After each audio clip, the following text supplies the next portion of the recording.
vallée parsemée de plus de 100 châteaux, des vignes, des forêts et le plus long fleuve de France qui porte jusqu'ici le doux climat et la lumière de l'océan.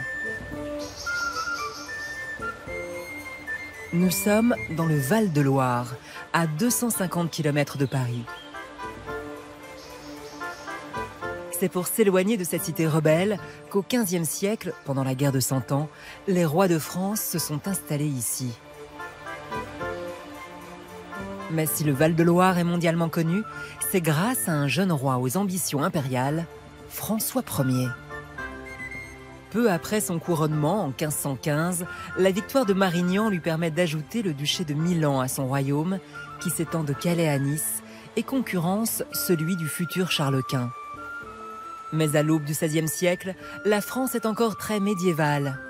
Le nouveau roi va, en 32 ans de règne, faire éclore un nouveau courant artistique venu d'Italie et faire du Val-de-Loire le berceau de la Renaissance française.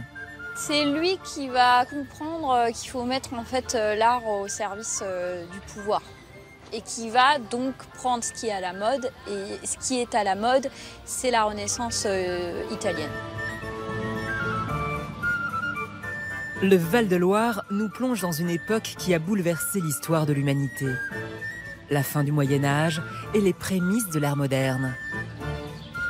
Cette histoire ne se raconte pas que dans les châteaux, mais en partant aussi à la découverte d'un art de vivre et d'une architecture urbaine exceptionnelle.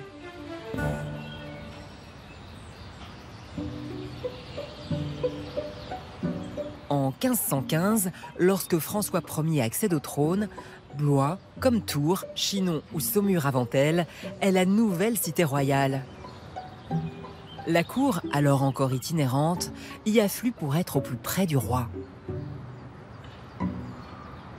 Quand François Ier arrive au pouvoir, Blois est en effervescence, il y a beaucoup de chantiers. On construit, mais pas que des hôtels particuliers, aussi des maisons en pan de bois, parce que le pan de bois c'est rapide, c'est moins coûteux que la pierre.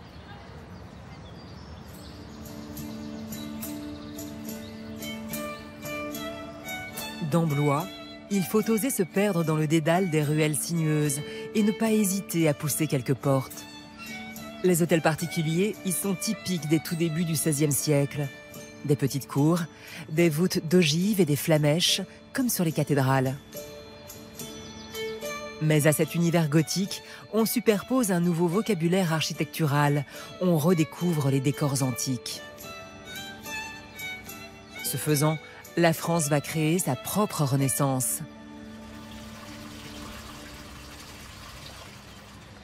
C'est au château de Blois que s'exprime le mieux ce mariage. Et pour le découvrir, il faut monter les dernières marches de la cité historique. J'ai eu comme un coup de foudre, en fait, avec Blois. C'est un château effectivement un peu particulier parce que quand on a l'habitude de visiter les châteaux de la Loire, on voit une unité. Ici, pas du tout. Plusieurs époques se superposent. C'est ce qui fait le charme en fait de ce château parce qu'il raconte 1000 ans d'histoire. En Italie, François Ier a été subjugué par les palais milanais. Il s'en inspire pour rénover une aile du château de Blois où il habite. Il conserve la structure gothique, mais y ajoute tout le vocabulaire architectural de la Renaissance, comme les cariatides, ces figures féminines habillées à la grecque, ou les poutis, ces petits angelots, et les coquilles de Vénus.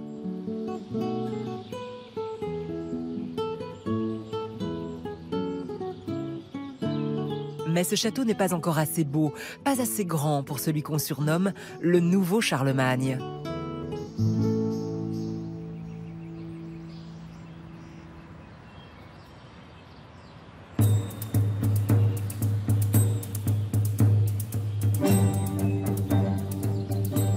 C'est à une quinzaine de kilomètres de Blois que François Ier va se faire construire un château de la taille d'une cathédrale, bâti sur un plan en croix. Chambord.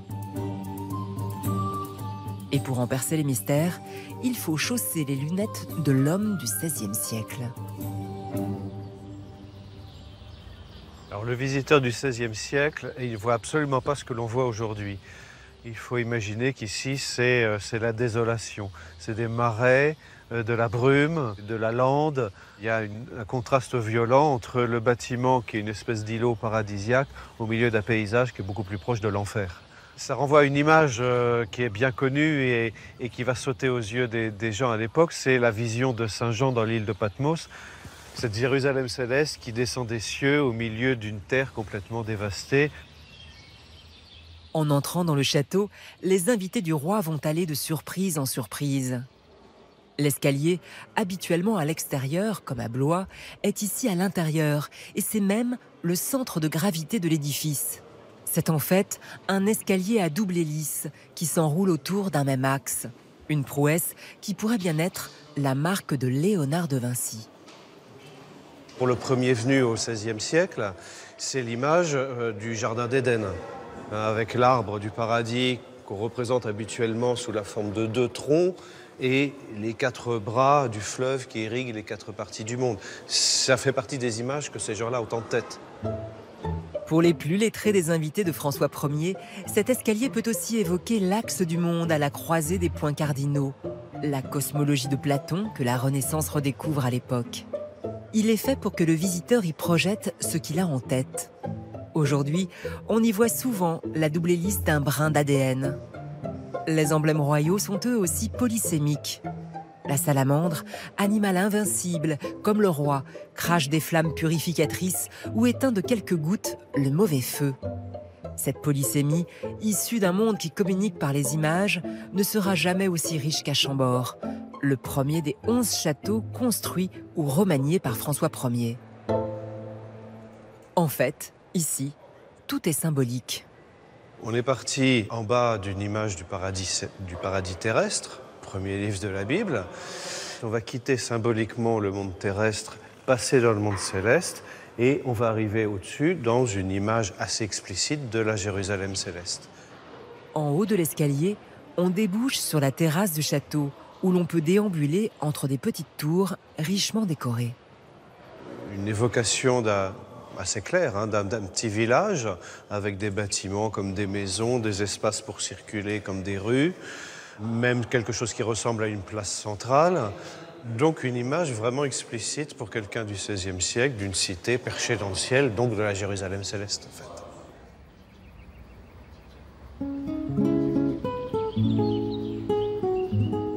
Si Chambord est avant tout religieux, ce n'est pas simplement car la France est très catholique. En 1516, le Concordat de Bologne a fait du roi le chef de l'Église de France. Il apparaît comme une espèce de pape en son royaume, le nouveau Messie dont parlent les prophéties apocalyptiques du Moyen-Âge. Ce château symbolique, très peu habité, n'aura d'autre fonction que celle de faire passer ce message aux invités du roi.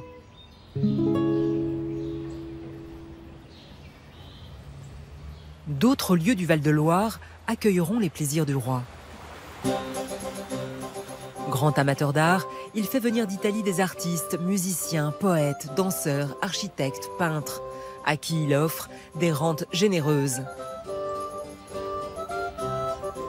Au Clos Lucé, derrière le château d'Amboise, il invite l'artiste qu'il a si fort impressionné dans le Milanais, Léonard de Vinci. Il y restera jusqu'à sa mort en 1519. Mais ici, il semble tout juste avoir passé la porte. François Ier a donné ce château à Léonard de Vinci lorsqu'il est arrivé à Amboise. Et c'est dans ces ateliers que Léonard va concevoir 3 grandes fêtes en 1518 pour François Ier. Alors il faut savoir que François Ier est un jeune roi. Il a envie de s'amuser, il a envie que la cour s'amuse. Léonard crée des costumes, des décors et des automates qui éblouissent la cour. Lors de la fête du paradis, il recrée la voûte céleste par un système de draps animés de poulies qui reproduisent le mouvement des astres et des planètes. Ces fêtes, tenues en extérieur, sont toujours accompagnées de musique et de danse. Alors François Ier n'aimait pas danser, il adorait danser. Il était très bon danseur et s'amusait autant sur des airs assez distingués qu'on appelle des pavanes que sur des airs plus populaires, plus paysans qui sont remises au goût du jour et qui font rire beaucoup la cour. C'est tout à fait le genre de musique sur lequel on pouvait danser à la cour. Et on faisait appel à des hauts instruments, accompagnés souvent par la guiterne, parce que c'était des instruments sonores et majestueux.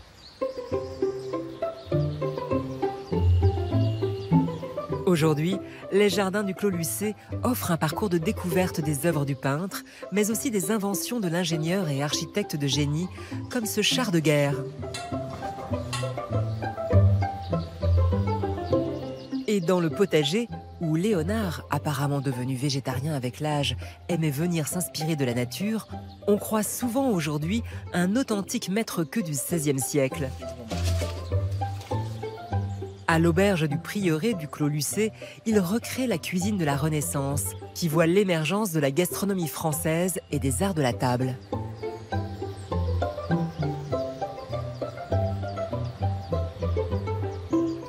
À l'époque, la grande nouveauté, c'est le sucre. Les nobles en raffolent tellement qu'ils demandent qu'on en saupoudre même les viandes et les poissons. La découverte de l'Amérique apporte de nouveaux mets sur la table. On découvre de nouveaux goûts et de nouvelles associations. Alors, la Renaissance est la période où on commence à se soucier de sa santé. On va côtoyer toutes sortes de légumes. Le chou-fleur, là, est très à la mode. On sait que François Ier lui-même prise côtoyer en début ou milieu de repas un crémeux de chou-fleur que l'on va confire à l'orange amère et à la vanille. C'est François Ier lui-même qui, en période de la Renaissance, mande à ses coursiers, et en Normandie déjà, d'aller quérir pour la première fois la crème et le beurre. Alors, on va l'investir dans la cuisine et en faire quelque chose de bien plus soyeux. Les produits laitiers, longtemps considérés comme la graisse des pauvres, vont bientôt faire la réputation de la cuisine française. Autre inversion des valeurs, la mode des légumes racines, jusque-là méprisée, car ils poussaient dans le sol. Révolutionnant les cuisines, la Renaissance invente aussi l'art de la table. Petit à petit, les couverts individuels apparaissent, notamment la fourchette.